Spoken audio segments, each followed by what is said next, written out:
we good? Okay. So hello, everyone. My name is Kristen Carmichael. I'm the domestic violence specialist here at the hospital. And Christus St. Vincent is also extremely excited to partner with the New Mexico Coalition on supporting the strangulation bill. So thank you, Daniel, for your work on that. Just to tell you a little bit about myself, and then I'll launch into the reason that Carol brought me here with you today. I am a licensed independent social worker, previously longtime employee over at Esperanza Shelter for Battered Families.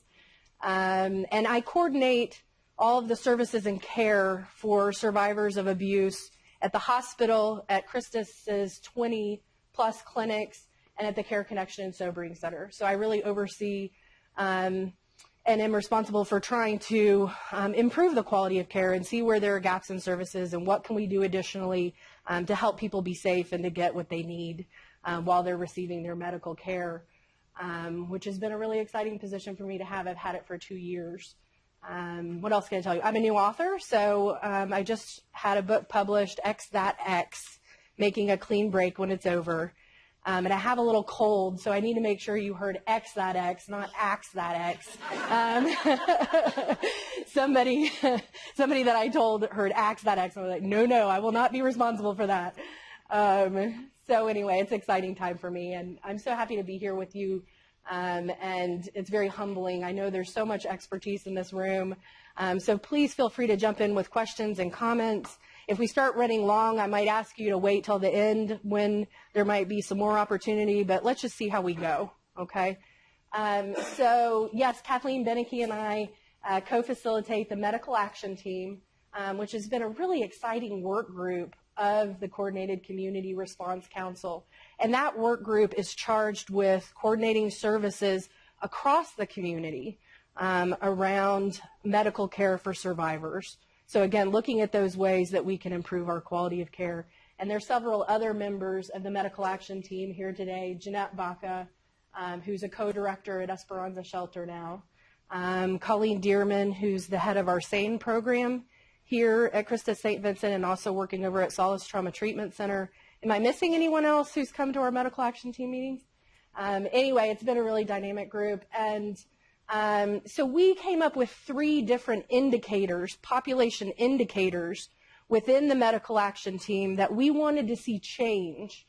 And we figured if we could see and quantify change over time in these indicators, that would tell us that the work we're doing in this particular work group is being effective. So our 3 indicators are, number 1, increase teen reporting of abuse, specific to the teen population. Number 2, decrease injuries related to domestic violence. And the third was to decrease homicides related to domestic violence. So these are very big goals for our group to have. And so after we set what our indicators were, we wanted to come up with a strategy that could impact all 3 of these indicators. And so within the Medical Action Team, we came to consensus that what we really thought could impact those indicators in a meaningful way, we could chart a baseline and see change over time, would be to create a medical response model for abuse victims. So a model that is very flexible, that can be used throughout our community and beyond our community, really, to address the issue of abuse in patient populations. So as a result, the safety net was created, and that's what you're going to be getting a presentation on, is this safety net model. Now, while I'm presenting to you as if you're a medical provider, as if you're a clinic who's looking to know how to provide and coordinate care, I also want you to be thinking about your respective agencies or where you are in your community, groups that you belong to perhaps, and how this potentially could be used by you in other settings beyond medical settings. So I hope that makes it pertinent to everyone in this room, not just to get an update on the Medical Action Team, but really to see how this abuse response model might benefit you and your organization as well. Okay. First, let's see. I did also want to tell you why, I wanted to give you the 5 reasons why We really need to be addressing abuse in the medical setting.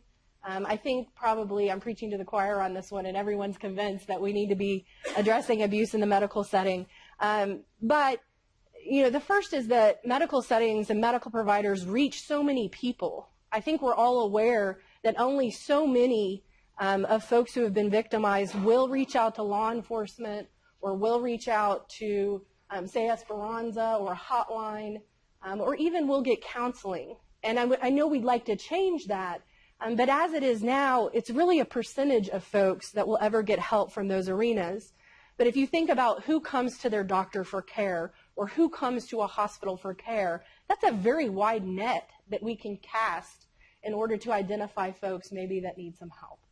Okay. The second benefit of utilizing the medical service providers for this kind of a program is a lot of times folks have a relationship with their doctor. And so there may already be some trust that's been established. And so that's a good way to introduce information about domestic violence, to use that already existing relationship. And people also expect their doctors to give them information about their health and maybe to make some recommendations for their life, right? So this is an opportunity to expand what that information could be. And then thirdly, what I've seen in working with patients in our emergency department on the different floors of the hospital is that if folks come in and they can see the link between their health and what is happening to them from their partner or their ex-partner, and it doesn't have to be a trauma, it doesn't have to be a battering incident, but certainly that qualifies as well. If somebody comes in and they've been hurt by their partner, or they have a chronic illness that is impacted by how their partner treats them or their ex-partner, there seems to be this window of time of access to that person where they're even more open to the idea of exploring new options for that relationship, including discontinuing the relationship, because they really see the impact on their life and maybe on the lives of their family members. So it's a great time really to have the information introduced. And then lastly, the fifth reason I think it's so important is, I look to offender behavior many times to figure out what I need to be doing in order to counteract it, okay? And so offenders, when they come to the hospital or when they come to the clinics with the people that they have abused, are very alert and very astute to the fact that we might offer information that might direct that person away from them, right? And so that to me is frustrating, and we have to develop certain protocols to keep that offender from having that kind of control in a medical setting. And we'll talk about some of those protocols. But it also gives me a lot of hope, because if that abusive partner believes I can do something to change what's happening in the home, well, they know best really what could work to separate their partner from them or to empower their partner. So again, I think that's the reason that offenders many times don't want to leave a survivor when they're being triaged in the emergency department or when they're being seen by a doctor, their provider. But it tells me, hey, that's where we need to be. That's where we need to be offering those services, because they have correctly analyzed the situation. So now it's up to us to step up to the plate. Does that make sense? Okay. All right, any questions so far? All right, well, so we're going to jump into the PowerPoint now. Okay, so again, you all are a clinic, and I am here to talk to you about the safety net. And one of the brilliant things I think about the safety net is that the training for a clinic happens in 1 hour, okay? Because we all know medical providers are super busy, right? So one of the things that prohibits them from being able to get up to speed on the issue of abuse is that they don't have the time, right? Or they don't have the resources. And so this program was developed in a way to where I mean, it's like the easy button. Have y'all seen that commercial where you press the easy button and it's all, so this is essentially pressing the easy button for your clinic.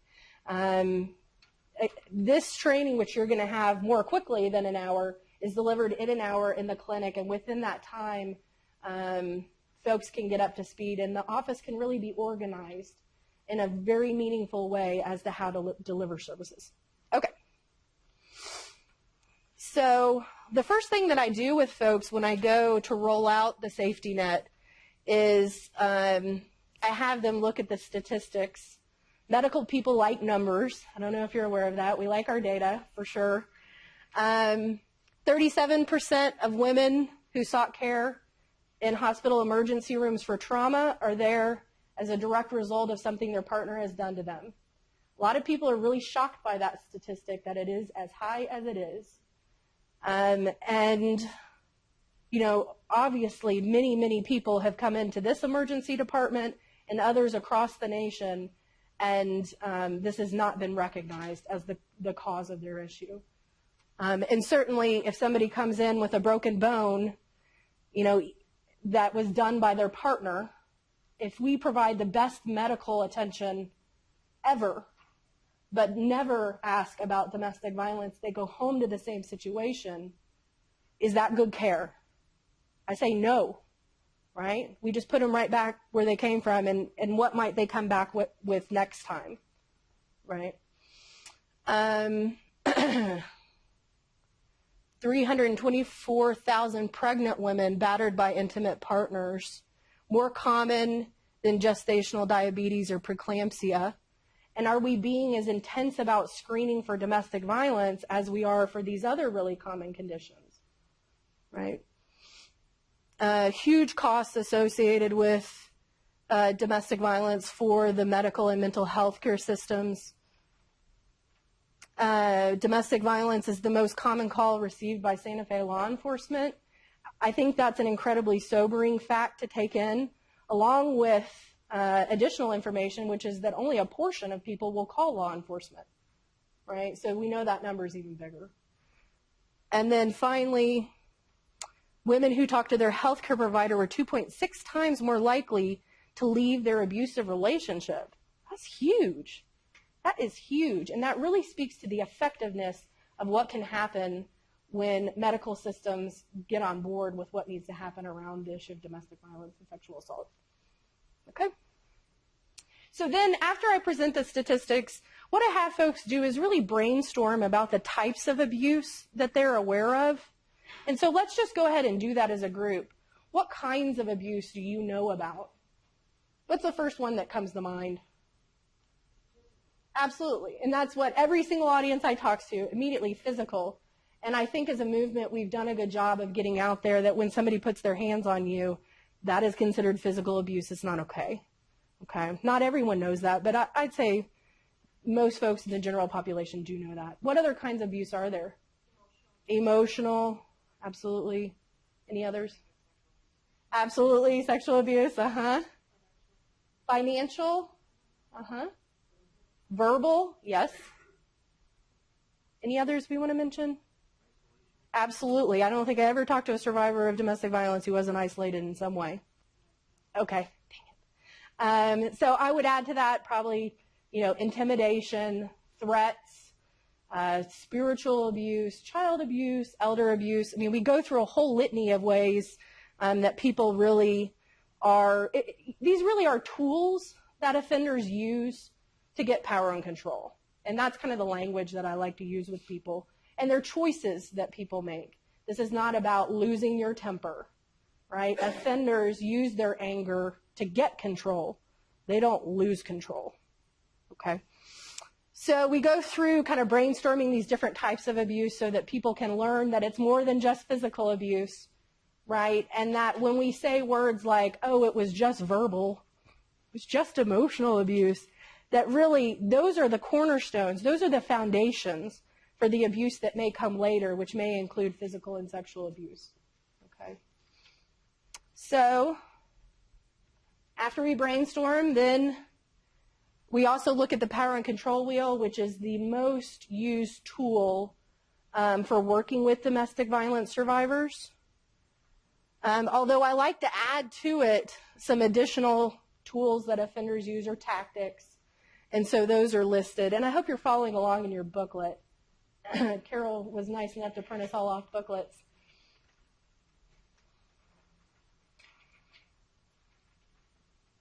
Okay. And usually when I'm doing this training, rolling this out with a clinic, a lot of lights start coming on about how kind of broad this can be and the different ways that people can go about getting power and control. Another tactic that I like to explain is called enticement. And I have labeled it enticement. I think you all know what it is. So if you're somebody, you're an abusive person and your partner's going to leave you, they've had enough, how do you get them to come back? Any ideas? I'm sorry? Denial. Absolutely. What's something that might seem nice that you can do? I'm sorry, flowers. It'll never happen again, promises. Right? How many of you who work with abuse survivors have heard that? The promises, the flowers, the gifts, the apologies, right? Toning down the abuse for a while, only to turn it back up later. Okay? So that's super common, and I think really goes unacknowledged because it doesn't look like a punch in the face. It looks like flowers, right? Okay. So, moving right along. Any questions up to this point? We're all good? Okay. There's a diagram for that. That would be my suggestion. Certainly, I know that it's so part of the whole thing that, there's an abuse cycle, which is you go to this and you forgive, and there's a period of peace, and then it erupts. And I've used that quite a bit. And people are like, oh my gosh, yeah, that's exactly what's been going on for 2 years. My other thought was that this is way more mainstream, than people realize. I mean, just like an economic thing, where a woman might not know about her financial situation in the family, that's happening a lot. Absolutely. Absolutely. Well, and I realize, too, that when I'm giving these presentations at doctor's offices, there's survivors that are sitting right there who maybe have never put the connection together. I mean, this is not just for the patients who come in. And I'll just say, when I started my position here at the hospital, I thought I was going to get this 1 month grace period where I met folks and made forms and got to know the different departments. No such luck, right? Because I'm touring the hospital before I even start, and people start disclosing abuse. Staff, nurses, doctors, staff of all different kinds here. So that's another important piece, is we're educating this staff who then will pass this on to the patients. It's a really beautiful thing, actually. Okay? Oh, yeah, of course. Sure. So something that I've really ramped up of since having this position are the ways that people's health are impacted. And so that could be somebody maybe who has a disability, and so that is preyed upon. I mean, really, wherever somebody has what can be viewed as a vulnerability, their partner, if they want power and control, they're going to figure it out and they're going for it, right? And incrementally over time, they will exploit that piece. And we all have pieces that could be termed a vulnerability. Really, the ultimate vulnerability is our being able to love, right? That it can be turned against us. But there could be other things. Maybe you're an immigrant to this country, you don't speak the language, and so how often do we hear that offenders figure out, oh, well, I'll threaten them that I'll call the police and have their children taken or have them deported, right? And so, depending on who you are in this world, you present in different ways. You have things that are important to you at different levels, and those things can be exploited. And that's awful sad, but, I think people are so smart, and we can figure out how to go to the moon, or we can figure out how to destroy each other. And unfortunately, I think many abusive people destroy the ones they're with in this, ever escalating attempt to get power and control. Okay. So then we move on to this vignette, which I'd like you to read over. You don't have to memorize it. We're not going to do a quiz or anything, but there'll be a few questions that follow. Oh, shoot. Does anyone want to volunteer to read it out loud? Sure. Sarah's 25 years old and from a small, rural Mexico town. She's married.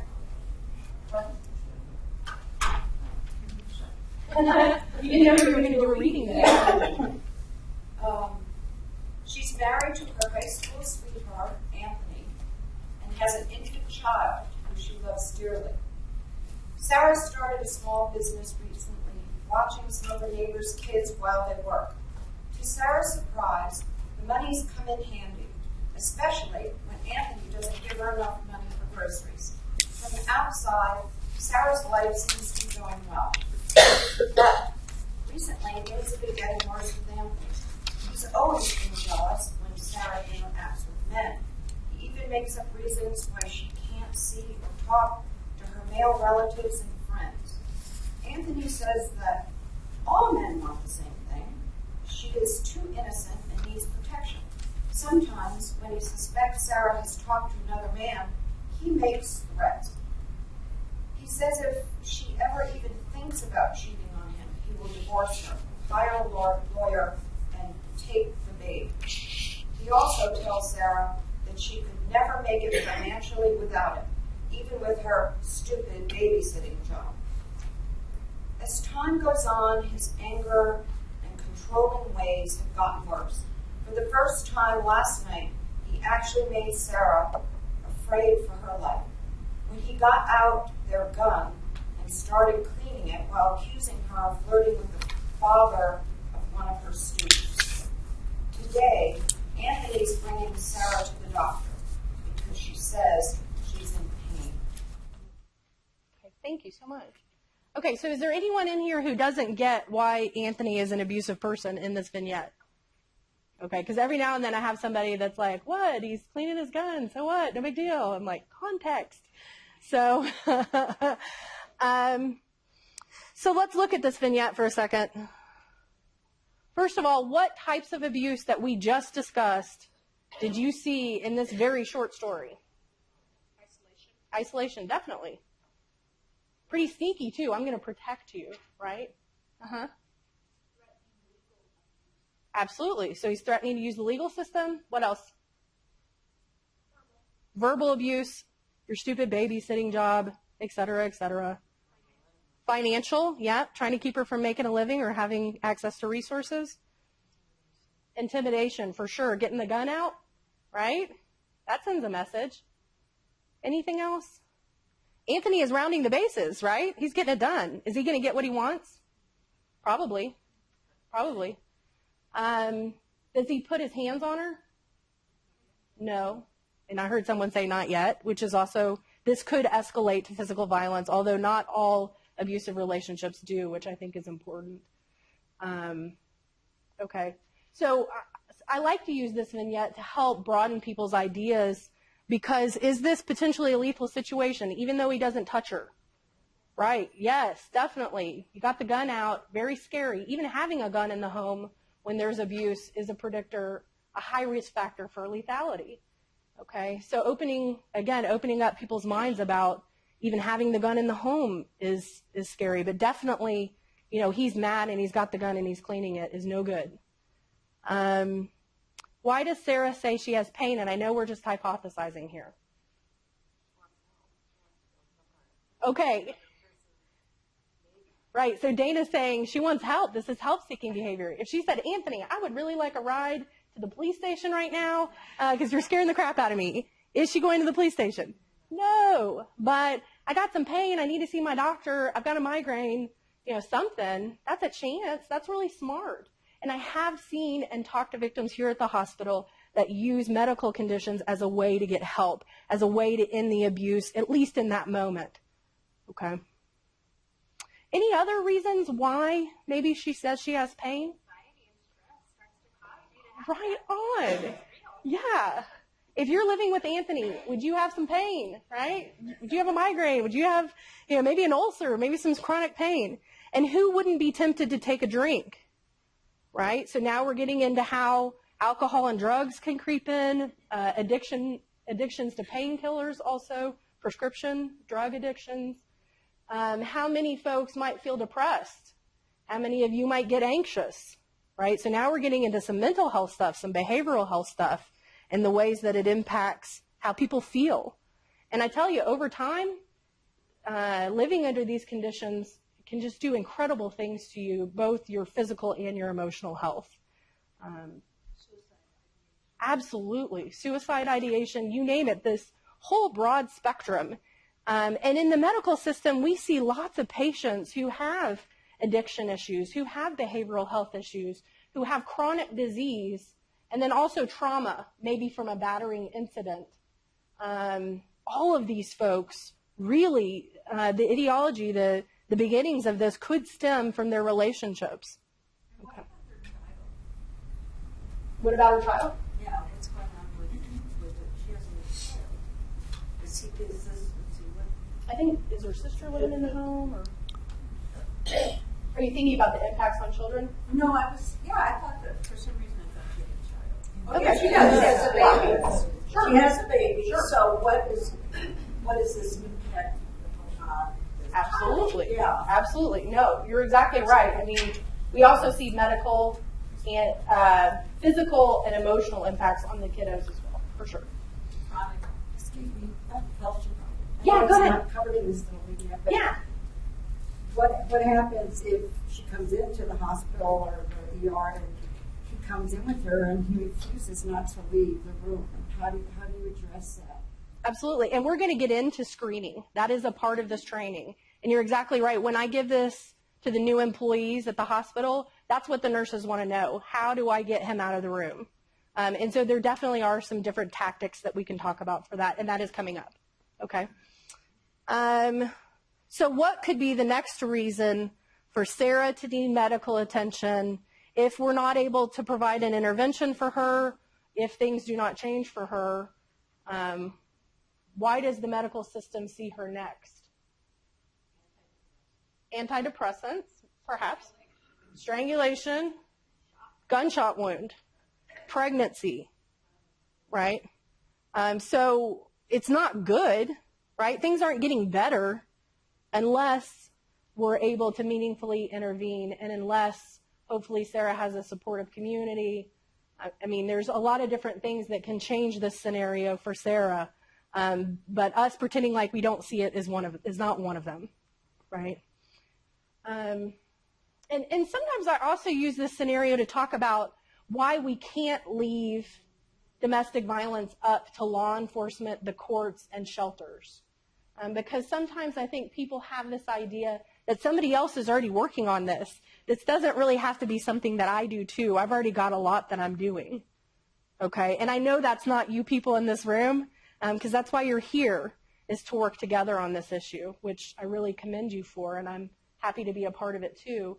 But sometimes we'll talk through, what if Sarah realizes she's being abused? Because does Sarah definitely know that? Not necessarily. Maybe this is par for the course for her life, right? But say Sarah knows it's a problem. She determines she's going to call law enforcement this time, right? She calls. She lives in a rural area, right? So it's going to be a while. How long is it going to be? So I was just talking to the new commander, hour or two, okay? And what is happening to Sarah in the hour or two that it takes for law enforcement to get to her door? Is it good? Is not good, right? And how easy is it for law enforcement to parse out what's happened once they do get there? There's no marks on her, right? There's no marks on him, likely. So this is a very difficult scenario for law enforcement to respond to. And if no one goes to jail after law enforcement's been there, what happens after law enforcement leaves? Again, is it good for Sarah? No. And if you were Sarah, would you call law enforcement again? Okay? And this is with all due respect for law enforcement, because you're doing the best you can. But have we set law enforcement as a system up, or the courts as a system up, or the shelters as a system up to deal with all of this? No, right? We need more systems to get involved, like the medical system, okay?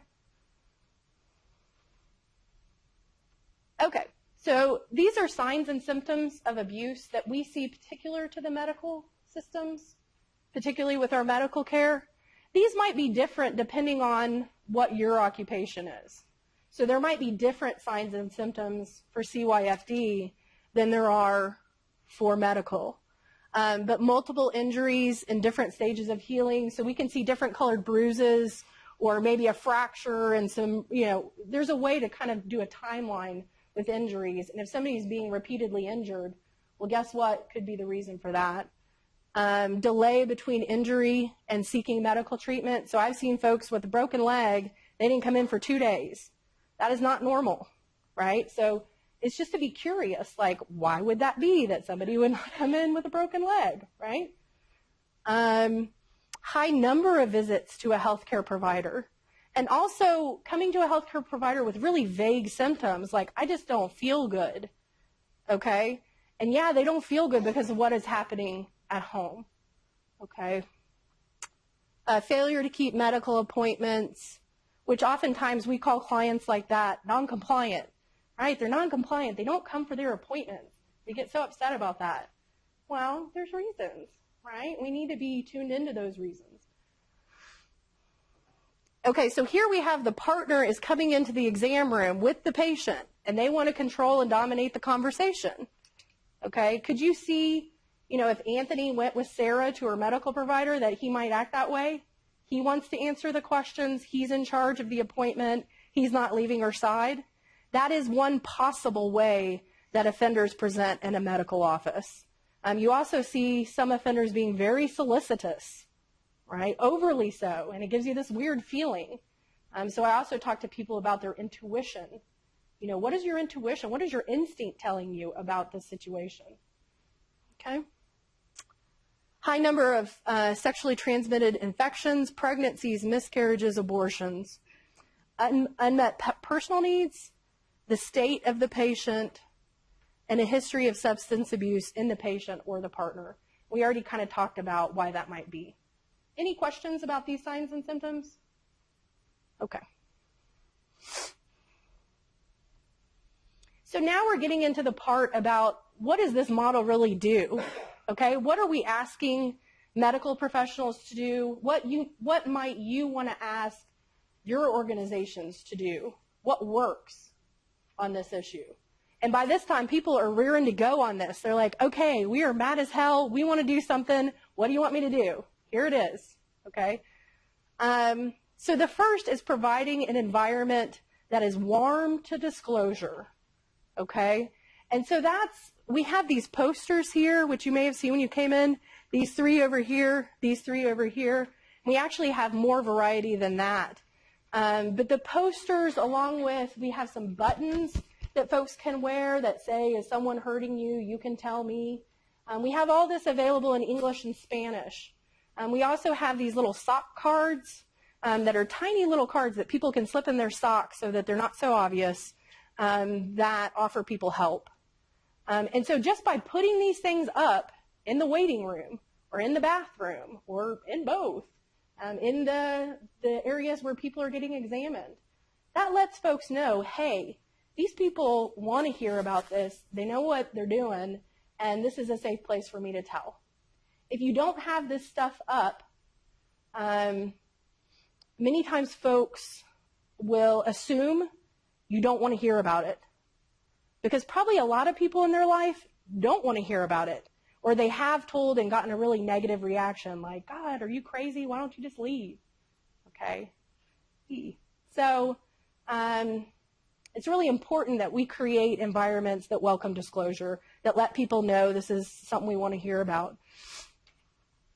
The second part of this model is providing screening, both verbal and written screening.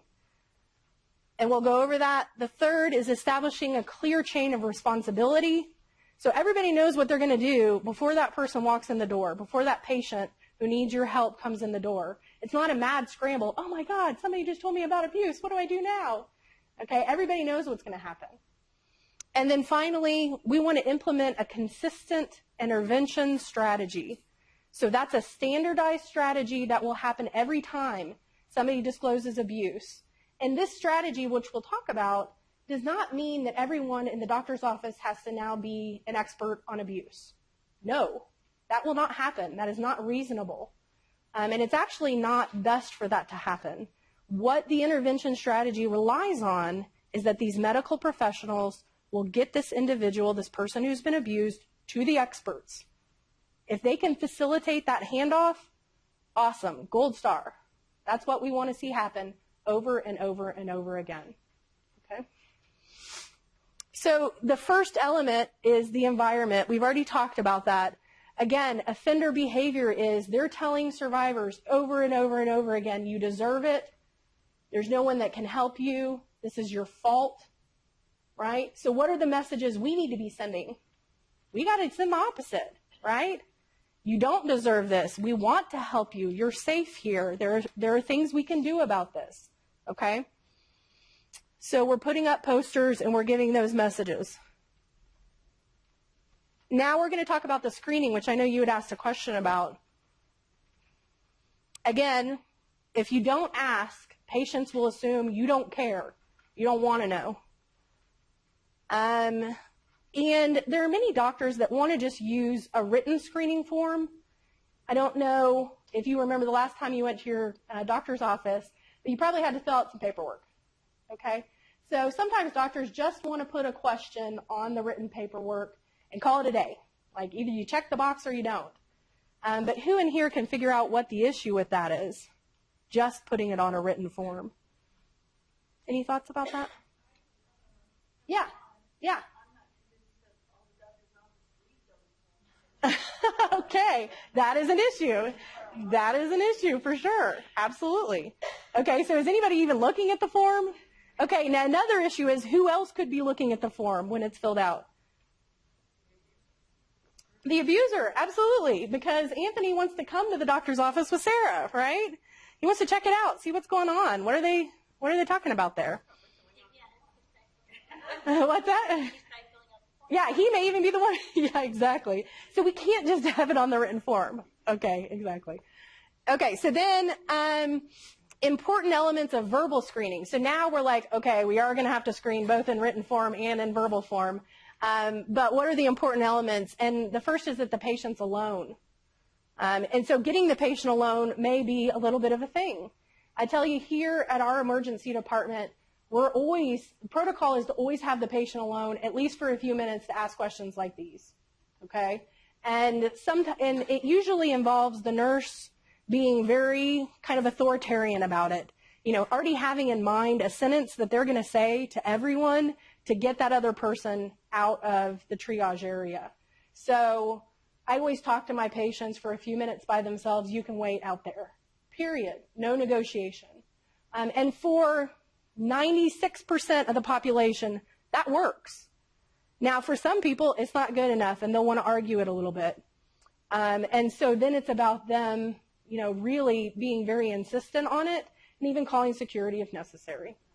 And within a clinic environment, what I've seen is if someone's being very insistent, then sometimes they will allow that person to be there during the screening. They won't ask the domestic violence question, and they'll try to get the patient alone in some other way.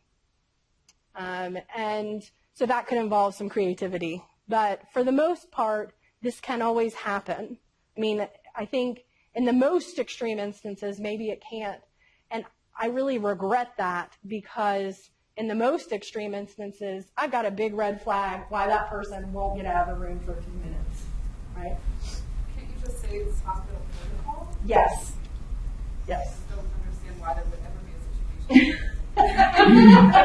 That's because you're not an abusive Yeah, I've seen that in Yeah. situations where, you know, I have an attorney and the client comes in, and it's not necessarily that they're definitely not coming with their abusers, but they're coming with other people, and I can say, for confidentiality purposes, I need to meet with you alone.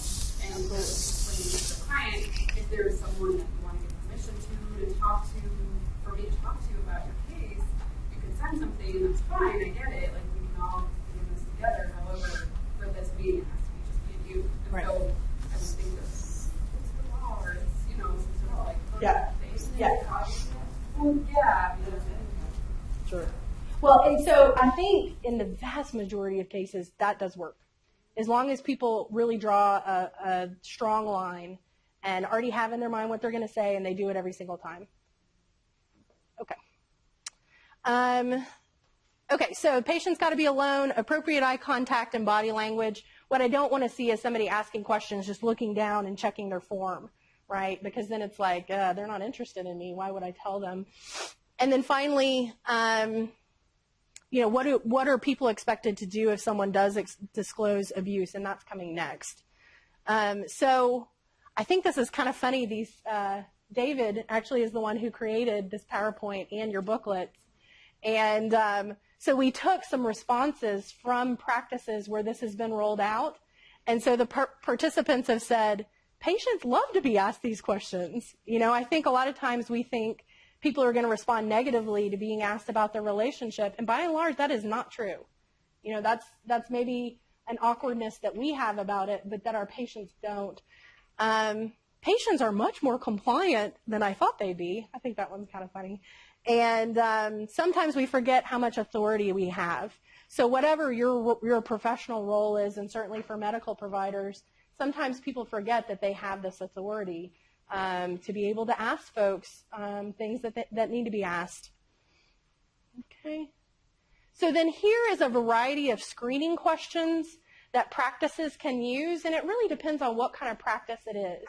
So like women's care specialists or Dr. Van Eckhout's OBGYN, which are two places that have rolled out the safety net, elected to ask many, if not all, of these screening questions because of the nature of their business. But I would imagine that a dentist probably wouldn't ask all of these questions, right? Maybe they just ask the essential questions, okay? And that's fine. And that's why we put a number of questions so that folks could choose what works for their practice.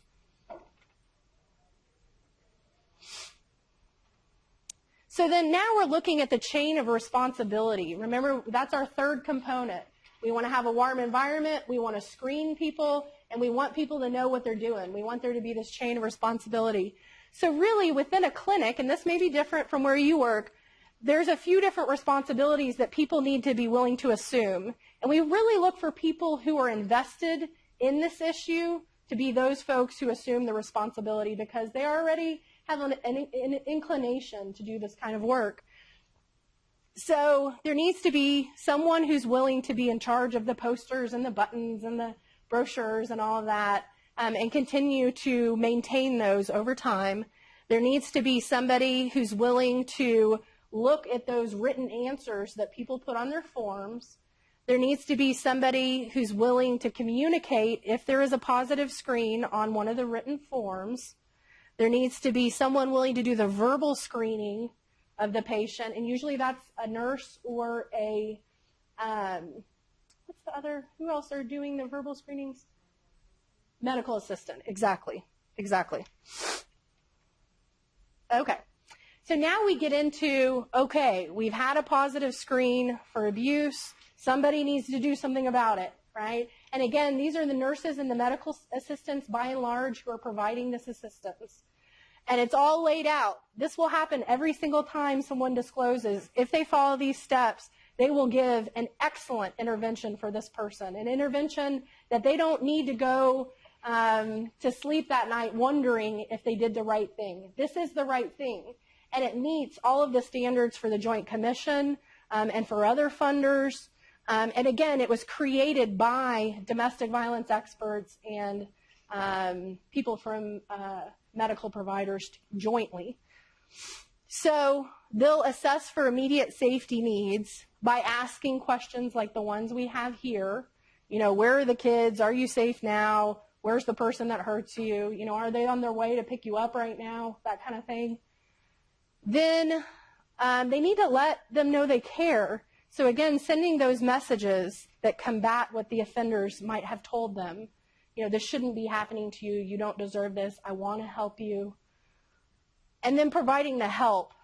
This really is the meat and potatoes of the intervention. Again, we want medical providers to be a funnel for survivors to the experts, like Esperanza Shelter and Solace Trauma Treatment. So we have a number of ways that they can do that, get folks to the experts. They can call 911. Perhaps this person wants to report something to police. They can call Esperanza. And then we also give them a resource sheet where they can see if there are other community services that this person might need. Okay? Then they also need to think about mandatory reporting, which is definitely something that is mandated for medical providers. There are 3 categories of mandatory reporting, and it's not just for medical providers. My understanding is for the whole community. These are your mandatory reporting requirements. So wherever you work in this community or beyond, you should be following this, and your employees should know to follow this. So it's for minors, even suspected child abuse, an incapacitated adult, or someone injured with a gun or knife, and we let folks know who to call and what happens when they call. Okay, so let me just summarize what's been said real quick, because I know some of you didn't hear. I know that you're expressing a concern that within the intervention there might be some risk at play there, and Colleen was saying that within this training, folks are really encouraged to let the survivors still make their own decisions. You know, we're helping them make informed choice, which I think is really an effective way to help folks get their needs met. So indeed, anytime there's any intervention, anytime you say anything to someone or make any kind of recommendation, even a referral, there may be some danger at play there. I mean, there's no way for us to intervene in a completely safe way because by definition, intervention is you're doing something, right? You're trying to, in some way, impact that cycle. So doing that in the safest way possible to where it's up to that survivor to determine if they want the SOC card. You know, if they have the kind of person that's going to frisk them, then they don't want the SOC card and we don't want to give it to them. And the other piece of that is really talking to folks about setting realistic expectations. You know, is it my realistic expectation that when I go talk to a patient that they will hear in my words the answer to every question they have ever had? It will resolve every issue that they have in their relationship, and they will go jump in their car and leave their offender. No, that is not a realistic expectation. So also talking to people who receive this training about what usually happens, even if you deliver a beautiful intervention, even if you follow these steps exactly, what is most likely to happen is that you plant a seed, right? And I think we're all farmers, and we are planting seeds, and maybe we never see those crops come in, right? But that doesn't mean they don't. And that doesn't mean that if I plant a seed and you plant a seed and Carol's planting seeds and Jeanette's over at the shelter planting seeds, that doesn't have a huge impact on someone's life. So that's really what we're hoping for with this model. Again, is that we give folks information that maybe they didn't have before, that makes their life a little easier to understand, that gives them some opportunities, some alternatives that they didn't know existed for a safe life, for the life that they deserve. So then really the last part of the intervention is doctor document data. And it doesn't have to be the doctor, it could be the provider. But we want to make sure that the information that this person is a survivor of abuse continues forward so that their provider is also aware when they're providing care.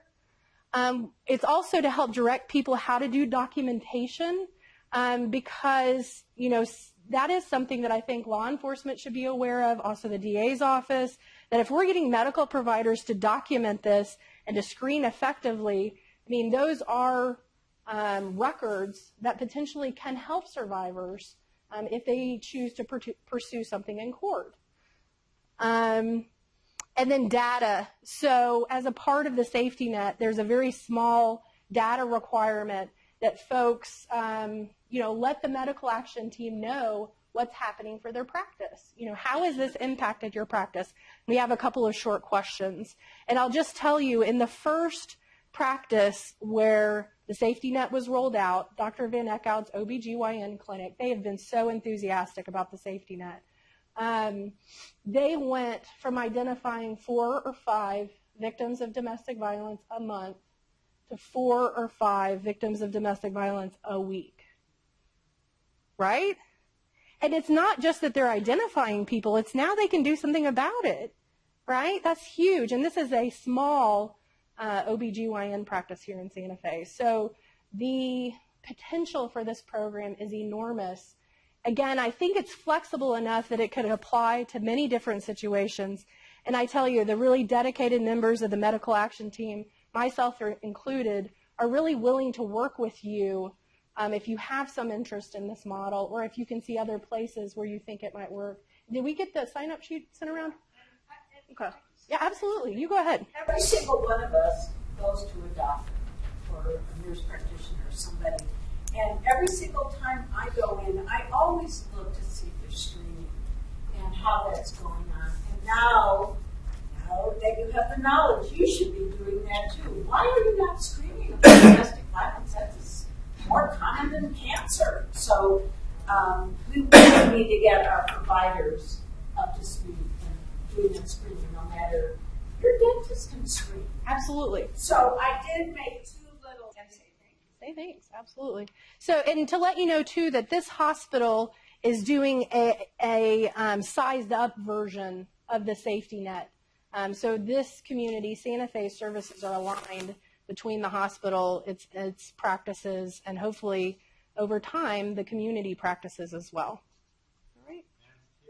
How does that impact your hospital? Well, thank you for saying we're so advanced here. I do feel like we have a model that is replicable, for many hospitals, particularly hospitals this size.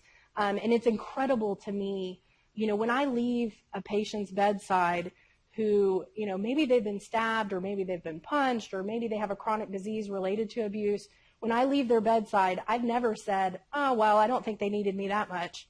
Like the patients at this hospital and at hospitals across America need these services desperately.